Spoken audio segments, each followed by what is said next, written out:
Hello everyone, मैं Tushar study wrapper पर आप सभी का बहुत बहुत स्वागत करता हूं। चलिए शुरू करते हैं आरआरबी एनटीपीसी का 13 जैन का दोनों शिफ्टों का एग्जाम एनालिसिस। यहाँ पे हम वो सारे क्वेश्चन डिस्कस करेंगे जीएस के जितने बच्चों ने मुझे भेजे हैं, प्लस मैथ हम देखेंगे कैसी पूछी गई है, रीजनिंग देखेंगे कैसी पूछी गई है। बेसिकली हम डिस्कस करेंगे मैथ और रीजनिंग कैसी आ रही है। ठीक है, चलिए शुरू करते हैं एनालिसिस को। और देखिए, रेगुलर अपडेट्स और पीडीएफ्स के लिए आप ज्वाइन कर सकते हैं टेलीग्राम चैनल को, जिसका लिंक आपको डिस्क्रिप्शन में मिल जाएगा। तो इस सेशन के बाद आप उसको ज्वाइन कर लीजिएगा।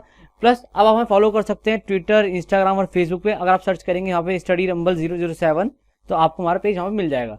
तो चलिए आगे बढ़ते हैं। और देखिए, हो सकता है कि कल आपको कोई सेशन ना मिले, कोई सेशन अपलोड ना हो चैनल पे। उसकी वजह यह है कि मेरी हेल्थ जो है थोड़ी सी खराब चल रही है। आज भी हेल्थ ठीक नहीं थी, बट मैंने रिकॉर्ड कराया आपके लिए ताकि आपको थोड़ी सी हेल्प हो जाए। मेरे को लगा कि भाई ठीक है यार, 13 जनवरी का कम से कम आज का तो इन्हें दे ही दे, बाकी फेज टू में देखा जाएगा। ठीक है, बस आप लोगों को थोड़ी सी हेल्प हो जाए, आप लोगों को आइडिया लग जाए इसको देख के भाई एग्जाम में किस तरह के क्वेश्चन आ रहे हैं। इसीलिए आप लोगों के लिए हम ये कर रहे हैं ताकि फेज 2 वाले बच्चे एटलीस्ट एक आइडिया लगा पाए कि भाई लगातार क्वेश्चन रिपीट ही हो रहे हैं और जो मैंने बताया वही पूछा भी जा रहा है। तो आप चाहें तो मेरे एक इंपॉर्टेंट टॉपिक्स का वीडियो है, वो जाके देख सकते हैं, लिंक मैं आपको डिस्क्रिप्शन में दे दूंगा।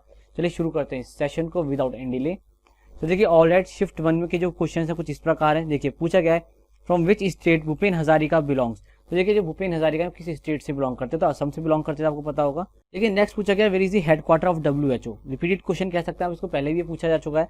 तो देखिए, जेनेवा स्विट्जरलैंड में इसका हेडक्वार्टर है। अब देखिए, मैंने आपके लिए आज ही एक इंटरनेशनल ऑर्गेनाइजेशन, उनके हेडक्वार्टर प्लस उनके हेड्स और उनका एस्टेब्लिशमेंट ईयर, सारी तीनों चीजें मैंने कवर करी है उस लेक्चर के अंदर। तो बिल्कुल आप कह सकते हैं कि मास्टर क्लास है वो इंटरनेशनल ऑर्गेनाइजेशंस का। ठीक है, तो आप उसे जाके देख सकते हैं और उसको देखने के बाद हाँ आप ये तसल्ली कर सकते हैं कि अब मेरा एक नंबर नहीं कटेगा एग्जाम में, अगर यहाँ से कोई क्वेश्चन आएगा तो। आगे देखिए, who is the president of Lahore session in of 1929। कह रहा है कि लाहौर सेशन 1929 का जो हुआ था उसके प्रेसिडेंट कौन थे, तो जवाहरलाल नेहरू थे। अब देखिए, इसी से एक क्वेश्चन और भी आया सेकंड शिफ्ट के अंदर, वो देखेंगे अब आगे। नेक्स्ट पूछा गया इन which year NITI Aayog is setup. तो देखिए, 1 जनवरी 2015 को इसे सेटअप किया गया था। रिपीटेड क्वेश्चन है, अगेन पहले पूछा जा चुका है। देखिए, क्वेश्चन लगातार रिपीट हो रहे हैं। और आप देखिए, जो मैंने आपको इंपॉर्टेंट टॉपिक्स बताए थे वो लगातार पूछे जा रहे हैं। अभी भी कम से कम 25 से 30 नंबर का उन्हीं टॉपिक से आ रहा है। तो आप अभी भी जाके उन टॉपिक्स को देख सकते हो, मैंने क्या टॉपिक बताए हैं। उसका वीडियो का जो लिंक है मैं आपको डिस्क्रिप्शन में दिलवा दूंगा। ठीक है, आगे चलते हैं। आगे देखिए, on which date we celebrate UNO established. ठीक है, हमें बताना है कि जो यूएनओ का डेट है वो बेसिकली यहाँ पे गलत हो गया, राइट टाइपिंग थोड़ी। ये होगा कि हम यूएनओ जो स्टेब्लिश हुआ था किस तारीख को हुआ था, ये पूछ रहा है। अच्छा, काफी सारे बच्चों ने ये बोला था कि यूएन डे कब बनाते हैं। तो देखिए, दोनों एक ही बात है, दोनों का आंसर क्या हो जाएगा 24 अक्टूबर 1945। ठीक है, आगे देखिए, who build the NH2 national highway 2 किसने बनाया। इसको हम जीटी रोड भी कहते हैं, थोड़ा घुमा के पूछा गया है। तो शेरशाह सूरी ने बनवाया था। ठीक है, शेरशाह सूरी ने बनवाया था। आगे देखिए, who is the first female umpire of ICC। तो ICC जो होता है इंटरनेशनल काउंसिल ऑफ क्रिकेट है, तो इसके मैचेस होते हैं। उसमें जो फर्स्ट फीमेल एम्पायर थी वो कौन थी, तो थी GS लक्ष्मी, आपको ध्यान रखना है। आगे देखिए, who give the theory of relativity, बहुत ही बेसिक सवाल है, एल्बर्ट आइंस्टाइन का है। ठीक है, आगे देखिए, हेडक्वार्टर ऑफ इसरो बेंगलोर में, ध्यान रखना, आपको बहुत ही बेसिक सवाल है। काफी सारे बच्चों ने यही बोला कि सर VSSC यानी विक्रम साराभाई स्पेस सेंटर का पूछा गया था। ठीक है, तो ये कहाँ हो जाएगा आपका, तिरुवनंतपुरम केरला के अंदर। तिरुवनंतपुरम केरला के अंदर है ये, आपको ध्यान रखना है। आगे चलते हैं। नेक्स्ट देखिए, हु बिल्ड दी बुलंद दरवाजा, काफी बेसिक क्वेश्चन अकबर। मैंने आपसे कहा था कि भैया आपको करना है, जो हमारे जितने भी लीडर्स हैं मिडाइवल के जितने भी लीडर्स हैं, इनके टाइटल्स पढ़ लीजिए। फिर से कह रहा हूँ, इनकी बुक्स पढ़ लीजिए और इन्होंने जो मॉन्यूमेंट्स बनवाए हैं वो पढ़ लीजिए, काफी इंपॉर्टेंट है। और प्लस थोड़ा सा ऐड कर लीजिए इनकी बैटल्स। ये 4 चीजें पढ़नी है, इससे ज्यादा ना मत पढ़िए, इतना भी काफी रहेगा। इतना पढ़ेंगे तो काफी चांसेस है कि आपका क्वेश्चन फंस जाए यहाँ से। तो अकबर। तो आगे देखिए, in which state Statue of Unity established, Gujarat के अंदर, ध्यान रखना है आपको। कह रहा हूँ, कल वाला एनालिसिस एक बार जाके देखो, वहां पर जो भी मैंने बताया उससे आज क्वेश्चन आया है, तो आप उस वाले को देख लो, उससे आगे भी क्वेश्चन आने के पूरे चांस लग रहे हैं मेरे को। तो आप एक बार जाके देखो कल वाला एनालिसिस भी। ठीक है, उसका भी लिंक मैं आई बटन में दिलवा दूंगा या डिस्क्रिप्शन में डाल दूंगा। आगे देखो, who is the father of botany. तो कौन है फादर ऑफ बॉटनी, ये हमारे थियोफ्रेटस क्या है, फादर ऑफ बॉटनी है। फिर पूछा गया which city is known as city of palaces. तो देखिए, कलकत्ता को कहते हैं, ध्यान रखना है। मैंने कहा था सॉवरिग्यूट्स आपको पढ़ने पड़ेंगे सारे। नेक्स्ट पूछा फाउंडर ऑफ स्वराज पार्टी। तो देखिए, इसमें बच्चों ने ऑप्शन नहीं भेजे मेरे को, तो इसके 3 फाउंडर होते हैं, मोतीलाल नेहरू, CR दास और NC केलकर। अब पता नहीं आपके ऑप्शन में क्या था, जो भी आपके ऑप्शन में होगा उसके हिसाब देख लीजिएगा आपका करेक्ट आंसर क्या बनेगा। ठीक है, आगे देखते हैं। नेक्स्ट है देखिए, गंगा ग्राम स्कीम, ये किस मिनिस्ट्री के अंदर आती है। तो देखिए, ministry of drinking water and sanitation के अंदर ये आती है। नेक्स्ट देखिए, where 0 milestone is situated. तो देखिए, 0 माइल स्टोन जो है हमारा कहाँ पे, नागपुर महाराष्ट्र के अंदर, आपको ध्यान रखना है। देखिए, कल कहा था ना महाराष्ट्र से क्वेश्चन आने के चांस लग रहे हैं मेरे को, आ गया आज क्वेश्चन। नेक्स्ट देखिए, in which year age of voting is reduce to 18 year from 21 years. यानी पहले 21 साल थी, उससे 18 साल फिर हमने बाद में कर दी। तो बताने कौन से साल में की। देखिए, 1989 में करती है, अगर साल पूछा गया होगा। अब अगर मान लेते हैं कॉन्स्टिट्यूशन अमेंडमेंट एक्ट पूछा गया होगा, तो 61st कॉन्स्टिट्यूशन अमेंडमेंट एक्ट था, ध्यान रखना आपको। फिर पूछा who is the first viceroy of independent India. तो देखिए, लॉर्ड माउंटबेटन ही थे। कौन से लॉर्ड माउंटबेटन। तो देखिए, ये थे शिफ्ट 1 की क्वेश्चन। अब देखिए, यहाँ पे जो बच्चों ने बताया मेरे को मैथ का, तो मैथ में कह रहा हूँ सर 3 से 4 क्वेश्चन अभी भी कैलकुलेटिव आ रहे हैं। रीजनिंग मॉडरेट आई है, कोई बहुत ज्यादा हार्ड नहीं ना इजी, रीजनिंग ठीक ठीक आ रही है। वही वही दिक्कत आ रही है बच्चों को, पजल वगैरह आ रहा है एक आध, तो उसमें बच्चे दिक्कत कर रहे हैं, बाकी सब इजी आ रहा है। आगे चलते हैं। आगे देखिए शिफ्ट 2 के जीएस के क्वेश्चन एक बार देख लीजिए। Which country honour prime minister Narendra Modi with Zayed medal, तो देखिए यूएई पूछा हुआ क्वेश्चन है, पहले भी एक बार पूछ चुका है इसे। नेक्स्ट देखिए, नेक्स्ट पूछा गया फुल फॉर्म ऑफ एएससीआई, तो देखिए एएससीआई की फुल फॉर्म क्या है, American standard code for information interchange, ध्यान रखेंगे।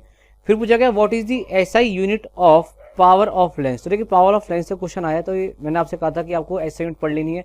कल ही जो मैंने शायद परसों मैंने एक इंपॉर्टेंट टॉपिक से वीडियो डाला था, उसमें कहा था कि आपको ऐसा यूनिट पढ़नी पड़ेगी मेजर, और इसमें कहा भी था कि लेंस मिरर ये सब पढ़ लेना अच्छे से।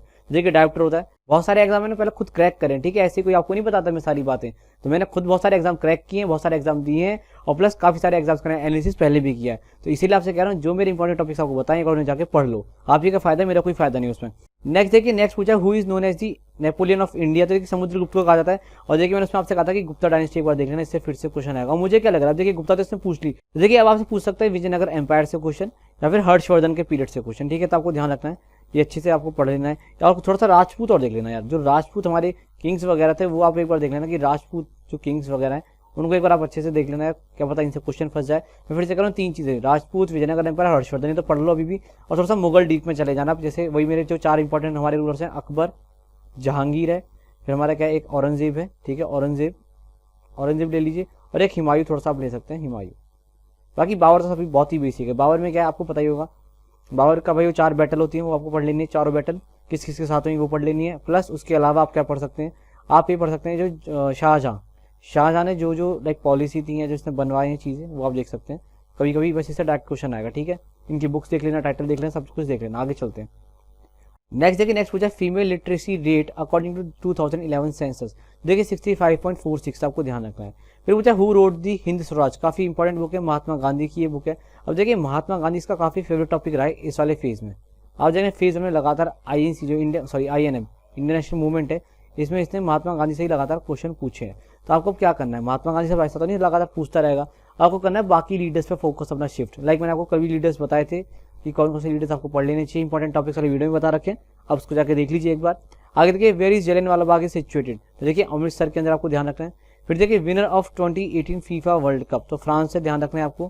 फिर पूछा फुल फॉर्म ऑफ यूएनडीपी, तो देखिए यूएनडीपी की फुल फॉर्म क्या है, यह यूनाइटेड नेशन डेवलपमेंट प्रोग्राम, आपको ध्यान रखना है। नेक्स्ट देखिए, नेक्स्ट है इन विच कांग्रेस सेशन पूर्ण स्वराज इज डिमांडेड, देखिए वैसे ही क्वेश्चन आ गया ना, वहां पे पूछा था कि 1929 जो लाहौर सेशन हुआ था उसके प्रेसिडेंट कौन थे, यहाँ पे इसने क्या पूछ लिया है कि भाई ये जो पूर्ण स्वराज में किस सेशन में डिमांड किया था, देखिए 1929 लाहौर सेशन में डिमांड किया था, ठीक है।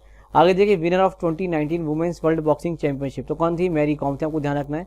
फिर पूछा हाईएस्ट सोर्स, काफी अच्छा था, हाईएस्ट सोर्स बोल रहे थे इसको, और कुछ ने ऐसा बोला कि sir source of energy in the cell, तो कोई एटीपी होता है, क्या होता है, एडिनोसिन ट्राइफॉस्फेट होता है, ध्यान रखना है आपको, इसकी फुल फॉर्म पूछी जा सकती है। नेक्स्ट पूछा आपसे हु रोट हुमायूं नामा, तो देखिए किसने लिखी है ये हमारी लिखी है गुलबदन बेगम ने, आपको ध्यान रखना है, ये है गुलबदन बेगम, इन्होंने लिखी है हुमायूं नामा। तो देखिए आपको ध्यान रखना है, इस तरह की चीजें जो मैं आपको बता रहा हूँ लगातार वो पढ़ लेनी एक बार, और जितने भी यहाँ पे देखिए क्वेश्चन पूछे जाते हैं उनके आसपास की चीजें तो आपको पढ़नी ही होती है, ठीक है। अब देखिए जो फेज 2 वाले बच्चों के लिए मैं ये कहूंगा कि बेटा आराम से आपको पेपर देना है, ज्यादा घबराना नहीं है। अब जितना आपको आता है बस उसी का रिवीजन करो, कुछ नई चीज़ें बिल्कुल मत पढ़ो, ठीक है। हाँ बाकी जो हॉट टॉपिक्स हैं उन्हें आप एक बार 2 बार पढ़ सकते हो, जैसे लाइक इंटरनेशनल ऑर्गेनाइजेशन इन्हें आप पढ़ सकते हो, कुछ डांसेस वगैरह अगर पूछ रहा है जो आपको नहीं आते वो आप पढ़ सकते हो, तो ये सब आपको पढ़ लेना है, ठीक है। और करंट अफेयर्स आप देखिए आप 8 महीने के पढ़ लीजिए, 8 मंथ बहुत रहेंगे अभी भी आपके लिए, या फिर 12 महीने मैक्स, बस इससे ज़्यादा मत पढ़िए और लाइटली पढ़िए। जैसे लाइक मैंने आपको बताया था कि करंट अफेयर्स को ब्रेक डाउन करके कैसे पढ़ते हैं, तो अगर जैसे हम क्या करते हैं ब्रेक डाउन में क्या करते हैं, अवार्ड्स पहले पढ़ लिए, फिर रिपोर्ट्स पढ़ ली, फिर इंपॉर्टेंट पर्सनैलिटीज पढ़ ली, इस तरह से हम पढ़ते हैं बेसिकली, कुछ स्कीम्स फिर पढ़ ली। तो अगर आप इसे ब्रेक करके पढ़ेंगे तो बहुत इजीली आपके 1 साल के करंट अफेयर तैयार हो जाएंगे और काफ़ी कह सकते हैं एक वेल मैनर्ड वे में तैयार होंगे। अच्छा देखिए अब आप काफ़ी लोग ये कहते हैं कि 2018 या 19 के आ रहे हैं, एक मैं आपको एग्जाम्पल देता हूँ, देखो ये देखो यहाँ पे इसने पूछा है winner of 2018 FIFA world cup, ये पूछा है। अब एक बात बताओ, ये फीफा वर्ल्ड कप दोबारा हुआ है अभी तक, नहीं हुआ ना, नहीं हो रहा है ना, तो ये बताओ ये जब इवेंट लास्ट हुआ ही 2018 में, तो इसमें करंट अफेयर थोड़ी ना हुआ, ये तो इवेंट ही लास्ट अब ऑर्गेनाइज हुआ था, तो आपको इसका विनर या हो गया या जो इसका होस्ट कंट्री था वो तो आपको पता होना ही चाहिए ना। तो इसको आप ये नहीं कह सकते कि 2018 का वर्ल्ड कप वो पूछा है करंट अफेयर, ये तो जो इवेंट है जो लास्ट हुई पहले लाइक 2016 में मान लेते एशियन गेम्स हुए, तो ये लास्ट हुई 2018 में हुए थे एशियन गेम्स, माई बैड 2018 में हुए थे, या 2016 में जैसे ओलंपिक्स हुए। अब ये इवेंट्स हुई लास्ट तब से, इसके बाद हुए नहीं है, तो ये तो आपको पढ़ने ही पड़ेंगे ना यार, इनका वेन्यू था 2020 में होने का बट ये हुए नहीं, तो क्या कर सकते हैं। तो तो इनको आपको क्या करना पड़ेगा, पढ़ना पड़ेगा इनका लास्ट वाला ही। ये ऐसा नहीं है कि करंट अफेयर बहुत पीछे के पूछे गए, ये तो इवेंट ही केवल लास्ट तब हुए थे। तो देखिए ये था हमारा एनालिसिस। आई होप आपको एनालिसिस काफी अच्छा लगा होगा। अच्छा लगा तो इसको लाइक कर दीजिए, शेयर कर दीजिए अपने दोस्तों के साथ, ताकि उनको भी बेनिफिट हो। अगर चैनल में पहली बार आए तो इसको सब्सक्राइब कर लीजिए और बेल आइकन को प्रेस कर लीजिए। और मैं फिर से कह रहा हूँ एक बार आपको कि देखिए कल हो सकता है वीडियोस ना आए, क्योंकि मेरी कुछ हेल्थ ठीक नहीं है अभी। तो I need your basically prayers, that's all. चलिए मिलते हैं अगले सेशन में। बाय, टेक केयर, ध्यान रखिएगा अपना।